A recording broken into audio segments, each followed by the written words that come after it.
അങ്ങനെ ഏറെ കാത്തിരിപ്പുകൾക്ക് ശേഷം നമ്മുടെ സ്റ്റേറ്റ് അവാർഡ് പ്രഖ്യാപിച്ചു.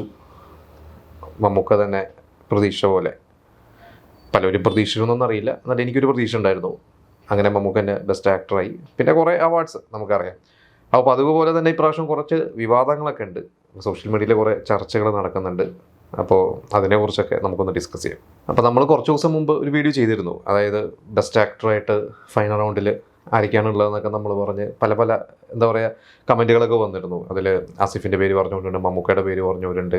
അപ്പോൾ എന്തായാലും മമ്മൂക്ക തന്നെയാണ് ഒരു എന്താ പറയുക അതിൻ്റെ മുന്നിൽ തന്നെ നിൽക്കുന്നതെന്നുള്ളത് തന്നെയാണ് നമുക്ക് അന്നേ തോന്നിയിരുന്നത്. പിന്നെ ഇപ്പോൾ അവാർഡ് പ്രഖ്യാപിച്ച ശേഷം ജൂറിയൊക്കെ പറഞ്ഞത് എല്ലാവരും നല്ല പെർഫോമൻസ് തന്നെയാണ് കാഴ്ചവെച്ചത്. ആസിഫ് അലിയുടെ അടുത്ത് പറഞ്ഞിരുന്നു, ടോവിനോ, കുറേ പേരുകളുടെ എന്താ പറയുക ആർട്ടിസ്റ്റുകളുടെ പേരുകൾ പറയാം. കാരണം എന്നിട്ട് പ്രകാശ് രാജ് ജൂറി ചെയർമാൻ പറഞ്ഞിരുന്നു, കാരണം ഒരു നടനെ കിട്ടിയില്ല എന്ന് വെച്ചാൽ അദ്ദേഹം ഒരു മോശമല്ല, അല്ലെങ്കിൽ ഒരു വിൻ ചെയ്തു എന്ന് വെച്ചപ്പോൾ പ്രകാശ് രാജ് തന്നെ 4 തവണ നാഷണൽ അവാർഡ് കിട്ടിയതാണ് എന്ന് വെച്ചാൽ പ്രകാശ് രാജ് പറഞ്ഞു ഞാനാണ് ഏറ്റവും വലിയ നടൻ എന്നുള്ളതല്ല. ആ ഒരു വർഷം ആ മറ്റുള്ള പെർഫോമൻസുകളെ വെച്ച് നോക്കിയപ്പോൾ അതായിരിക്കാം ഏറ്റവും ബെസ്റ്റ് പെർഫോമൻസ്. ഇപ്പോൾ ലാലേട്ടനെ കുറിച്ച് എടുത്തു പറഞ്ഞിട്ടുണ്ട്. ലാലേട്ടന് പെർഫോം ചെയ്യാനുള്ള ഒരു സ്പേസ് ഈ വർഷം കിട്ടിയില്ല, കഴിഞ്ഞ വർഷം. അതുകൊണ്ട് ലാലേട്ടൻ അവാർഡ് കിട്ടിയില്ല. അതിൽ വെച്ച് ഗംഭീരമായിട്ട് ചെയ്തത് മമ്മൂക്ക തന്നെയായിരുന്നു. അതിനെ വെല്ലാനുള്ള പെർഫോമൻസ് വേറെ ആരും കാഴ്ചവെച്ചിട്ടില്ല എന്ന് പറഞ്ഞു. വിജയരാഘവൻ എടുത്തു പറഞ്ഞിരുന്നു നല്ല പെർഫോമൻസ് ആയിരുന്നു. പിന്നെ അതിൽ ഏറ്റവും വളരെ നല്ല ഇതായിട്ട് തോന്നിയത് നമ്മൾ പണി എന്ന് പറയുന്ന ഒരു സിനിമയിലൂടെ വന്ന സാഗറും ജൂനൈസ്, അവർ രണ്ടുപേരെയും എടുത്തു പറഞ്ഞു പ്രകാശ് രാജ്. എല്ലാം കഴിഞ്ഞിട്ട് ആ പ്രസ് മീറ്റ് അവസാനം പറഞ്ഞിരുന്ന ഒരു കാര്യമായിരുന്നു, അവർ രണ്ടുപേരും നല്ല പെർഫോമൻസ് ആണ് കാഴ്ചവെച്ചത് എന്നൊക്കെ പറഞ്ഞു. അപ്പോൾ പിന്നെ ബാക്കിയെല്ലാം നമുക്കറിയാം, മഞ്ഞുമൽ ബോയ്സ് ആയാലും പിന്നെ പ്രേമലുവിന് അവാർഡ് കിട്ടിയിട്ടുണ്ട്, ബ്രഹ്മയുഗത്തിനും പിന്നെ ARM VFX അങ്ങനെ പലതിനും പലതരത്തിലുള്ള അവാർഡ് കിട്ടിയിട്ടുണ്ട്. എല്ലാം നല്ലത് തന്നെയാണ്. ഇപ്പോൾ വിവാദമായിട്ട് നിൽക്കുന്നതിൽ ഒന്ന് പറയുന്നത് വേടൻ്റെ ഒരു കാര്യമാണ്. വേടന് ലിറിക്സിന് അവാർഡ് കൊടുത്തതിനെതിരെ, അതായത് 2 തരത്തിലാണ് അതിൻ്റെ ഒരു വിവാദം നിൽക്കുന്നത്. ഒന്ന്, ആ ഒരു ലിറിക്സ്, വേടൻ്റെ ലിറിക്സ് അതൊരു അവാർഡ് കൊടുക്കാൻ മാത്രമുള്ള ഒരു ലിറിക്സ് ആണോ എന്ന് പറഞ്ഞിട്ടാണ് ഒരു വിഭാഗം. പ്രത്യേകിച്ച് സംഗീതത്തെയൊക്കെ വളരെയധികം വേറൊരു തരത്തിലൊക്കെ സംഗീതത്തെ കാണുന്ന ആളുകളാണ് അങ്ങനെ പറയുന്നത്. പക്ഷേ ജൂറി പറഞ്ഞത് ആ ഒരു സിനിമയ്ക്ക് ആപ്റ്റായിട്ടുള്ള ലിറിക്സ് അതാണ് വേടൻ എഴുതിയത്, അതുകൊണ്ട് അത് വേടന് അർഹനാണ് എന്നാണ് പറഞ്ഞത്. മറ്റൊരു കാര്യം എന്ന് പറയുന്നത്, വേടൻ നമുക്കറിയാം ഇന്ന് 1-2 കേസുകളിലെ പ്രതിയാണ്. അതിൻ്റെ കാര്യങ്ങളൊക്കെ എന്താ പറയുക, അതിൻ്റെ അന്വേഷണവും അല്ലെങ്കിൽ അതിൻ്റെ വിധിയൊന്നും വന്നിട്ടൊന്നുമില്ല. പക്ഷെ അദ്ദേഹം ഒരു പ്രതിയായിട്ടൊരു നമുക്ക് കുറ്റാരോപിതൻ എന്ന രീതിയിൽ തന്നെ പറയാം. നമുക്കൊരാളെ ശിക്ഷ കോടതി വിധിക്കുമ്പോൾ മാത്രമേ അയാൾ ആരോപണ വിധേയന അയാൾ ഒരു കുറ്റവാളിയാണെന്ന് പറയാൻ പറ്റുള്ളൂ. ഒന്ന്, നമുക്കറിയാം ആ ഒരു കഞ്ചാവിൻ്റെ ഒരു കേസാണ്. അപ്പോൾ അത് വേടൻ തന്നെ സമ്മതിച്ചിട്ടുണ്ട്. പിന്നെ അതിൻ്റെ വഴി പോയി. മറ്റൊന്ന്, ഒരു അതേപോലെ തന്നെ ഒരു പീഡന കേസിലാണ് വേടനിപ്പോൾ പ്രതിയായി എന്താ പറയുക പോലീസ് പ്രതിയായിട്ട് ചേർത്തിരിക്കുന്നത്. അപ്പോൾ അതിൻ്റെ അന്വേഷണവും കാര്യങ്ങളും നടക്കുന്നുണ്ട്. അപ്പോൾ കഴിഞ്ഞ ദിവസം ഒരു ഇത് വന്നത് വേടന് പുറത്തു പോവാം, അതായത് ഹൈക്കോടതി ഇളവൊക്കെ കൊടുത്തിട്ടുണ്ട് എന്ന് പറഞ്ഞിട്ടൊക്കെ കണ്ടു. അപ്പോൾ അത് നമുക്കൊരിക്കലും അദ്ദേഹം കുറ്റക്കാരനാണോ എന്ന് നമുക്ക് അറിയാത്തോളത്തോളം കാലം നമുക്ക് അതിനെക്കുറിച്ചൊന്നും പറയാൻ പറ്റില്ല. പക്ഷേ ഇവിടെ ചർച്ച നടക്കുന്നതെന്ന് വെച്ച് കഴിഞ്ഞാൽ നമുക്കറിയാം, ഇപ്പോൾ ദിലീപ് എത്രയോ വർഷമായിട്ട് ഒരു കേസിലെ 8ാം പ്രതിയോ 9ാം പ്രതിയോ ആണ്. അപ്പോൾ അതിൻ്റെ വിധിയൊക്കെ വരാറായി. അത് വരുമോ ഇല്ലയോ എന്നുള്ളത് നമുക്ക് വന്നാൽ പറയാം. കാരണം ഇന്ന് വരും നാളെ വരും എന്ന് പറഞ്ഞാൽ അത് പോയിക്കൊണ്ടിരിക്കുന്നത്.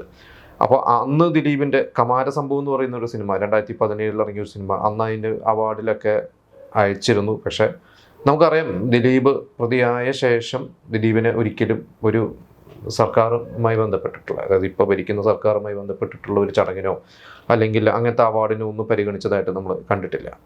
അപ്പോൾ അന്ന് ഈ ഒരു കേസ് ഉള്ളതുകൊണ്ട് തന്നെയാണ് അത് ദിലീപിനെ അന്ന് അവാർഡിന് പരിഗണിക്കാതിരുന്നത് എന്ന തരത്തിൽ ചർച്ചകളുണ്ടായിരുന്നു. പിന്നൊന്ന്, ഹോം എന്ന് പറയുന്ന ഒരു സിനിമ 2021 ഇറങ്ങിയ ഹോം എന്ന് പറയുന്ന ഒരു സിനിമ, അന്ന് നമുക്കറിയാം ആ സിനിമയ്ക്ക് അന്ന് പിന്നീട് നാഷണൽ അവാർഡ് കിട്ടി. ഏറ്റവും നല്ല മലയാള സിനിമയ്ക്കുള്ള നാഷണൽ അവാർഡ് കിട്ടി.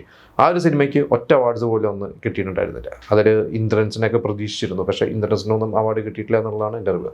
അന്നും ഈ പറഞ്ഞ ചർച്ച ഉണ്ടായിരുന്ന അന്ന് വിജയബാബു ഇതുപോലെ തന്നെ ഒരു കേസിൽ പ്രതിയായിരുന്നു. നമുക്കറിയാവുന്ന വലിയ കോളുകൾക്ക് സൃഷ്ടിച്ച കേസാണ് വിജയബാബു. ഇവിടുന്ന് എന്താ പറയുക, വിജയബാബുവിനെതിരെ നോട്ടീസ് വരുന്നു, വിജയബാബു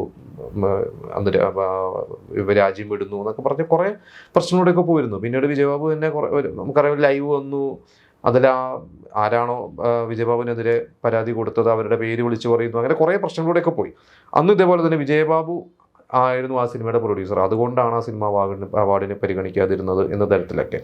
അതായത് ഇതൊന്നും ഓപ്പണായിട്ട് എവിടെയും പറഞ്ഞിട്ടുള്ളതല്ല, പക്ഷെ ചർച്ചകളും പൊതുവേ നമുക്കിതൊക്കെ കാണുമ്പോൾ തോന്നുന്ന കുറച്ച് കാര്യങ്ങളൊക്കെ തന്നെയാണത്. അപ്പോൾ ദിലീപിനെയും വിജയബാബുവിനും എന്താ പറയുക, അവർക്ക് കൊടുക്കാത്തൊരു ഇളവ് വേടന് കൊടുത്തത്, ഇനി അതിൽ വല്ല രാഷ്ട്രീയമുണ്ടോ എന്നുള്ളതൊക്കെയാണ് ഇപ്പോൾ ചർച്ചകൾ. അപ്പോൾ ചർച്ചകൾ എന്തായാലും ഇപ്പോൾ തുടങ്ങിയിട്ടുണ്ട്. ഞാൻ എത്രത്തോളം അത് പോകുന്നുള്ളത് നമുക്ക് നോക്കാം. പിന്നെ മറ്റൊരു കാര്യം എന്ന് പറയുന്നത്, ബാലചിത്രത്തിനുള്ള എന്താ ഒരു അവാർഡ് അല്ലെങ്കിൽ ഒരു ബാലതാരത്തിനുള്ള ഒരു അവാർഡ് കൊടുത്തില്ല, അതിന് പറ്റിയ സിനിമകളോ ഒന്നുമില്ലായിരുന്നു എന്നൊക്കെയാണ് ഇവർ പറയുന്നത്. അപ്പോൾ അതിനെതിരെ ഇപ്പോൾ സ്ഥാനാർത്ഥി ശ്രീകുട്ടൻ എന്നുള്ള സിനിമ അന്ന് തിയേറ്ററിൽ ഇറങ്ങിയപ്പോൾ ശ്രദ്ധിക്കപ്പെട്ടില്ല, പിന്നീട് OTT വന്നു. അതിനുശേഷം അത് വലിയ ചർച്ചയായ ഒരു സിനിമയാണ്. ഒരുപാട് നാഷണൽ ന്യൂസ് ചാനൽസും അല്ലെങ്കിൽ പത്രങ്ങളും ഒക്കെ ഏറ്റെടുത്ത് അതിൻ്റെ ഡയറക്ടറൊക്കെ അജു വർഗീസൊക്കെ ഒരുപാട് ഇൻ്റർവ്യൂസൊക്കെ വേറെ പുറത്തുള്ള ചാനൽസിലൊക്കെ കൊടുത്ത് നമുക്ക് കണ്ടിട്ടുണ്ട്. അത് കുറേ മാറ്റങ്ങൾ, അതായത് ഈ ബാക്ക് ബെഞ്ചേഴ്സ് എന്ന് പറയുന്ന ആ ഒരു വേർതിരിവും ഫ്രണ്ട് ബെഞ്ചേഴ്സ് ആയിട്ടുള്ള വേർതിരിവും ഒക്കെ മാറി കുറേ സ്കൂളുകളിലൊക്കെ. അത് ഒരുപാട് സോഷ്യലി റെലവൻ്റ് ആയിട്ടുള്ളൊരു സബ്ജക്റ്റ് തന്നെയായിരുന്നു. അപ്പോൾ ആ ഒരു സിനിമ പരിഗണിച്ചില്ല എന്ന് പറഞ്ഞ് കുറച്ച് പോസ്റ്റുകളൊക്കെ നമ്മുടെ പല താരങ്ങൾ തന്നെ അല്ലെങ്കിൽ സിനിമയുമായി ബന്ധപ്പെട്ടവർ തന്നെ പോസ്റ്റൊക്കെ ഇട്ട് തുടങ്ങിയിട്ടുണ്ട്. അപ്പോൾ ഇതൊക്കെയാണ് ഇപ്പോൾ കുറച്ച് വിവാദങ്ങൾ ഇപ്പോൾ നിൽക്കുന്നത്. ബാക്കിയെല്ലാം നമുക്ക് അവാർഡ് കിട്ടിയ എല്ലാവരും നല്ല കലാകാരന്മാർ തന്നെയാണ്. നമുക്ക് ആരെയും നമ്മൾ കുറച്ച് കാണേണ്ട കാര്യം തന്നെയില്ല. പിന്നെ രാഷ്ട്രീയം ഉണ്ടാവാം, ഉണ്ടാവാതിരിക്കാം. അതൊക്കെ അത് ഏത് അവാർഡായാലും ഭരിക്കുന്ന പാർട്ടിയോ അല്ലെങ്കിൽ ആ ഒരു ജൂറിക്കൊക്കെ വേണ്ടപ്പെട്ടവർക്കൊക്കെ അവാർഡ് കൊടുക്കാം. അതൊന്നും നമുക്ക് ഇന്നൊന്നുമല്ല തുടങ്ങിയതല്ല, അതൊന്നും നിഷേധിക്കേണ്ട കാര്യമില്ല. എന്നാൽ അതാണെന്ന് നമുക്ക് പറയുന്ന തെളിവുമില്ല. അതുകൊണ്ട് പിന്നെ അതിനെക്കുറിച്ചൊന്നും പറയുന്നില്ല. പക്ഷെ ഇത്തരത്തിൽ ഇപ്പോൾ കുറച്ച് വിവാദങ്ങൾ ഇപ്പോൾ നിൽക്കുന്ന കാര്യങ്ങൾ, പ്രത്യേകിച്ച് ബാലതാരത്തിനുള്ള അവാർഡ് കൊടുക്കാമായിരുന്നു അല്ലെങ്കിൽ ചെറിയ രീതിയിൽ അവർ പരിഗണിക്കാമായിരുന്നു എന്ന് തന്നെയാണ് എനിക്ക് വ്യക്തിപരമായിട്ടൊക്കെ തോന്നുന്നത്. എന്തായാലും നിങ്ങൾക്ക് തോന്നുന്ന നിങ്ങളുടെ അഭിപ്രായങ്ങൾ നമുക്ക് ഷെയർ ചെയ്യാം.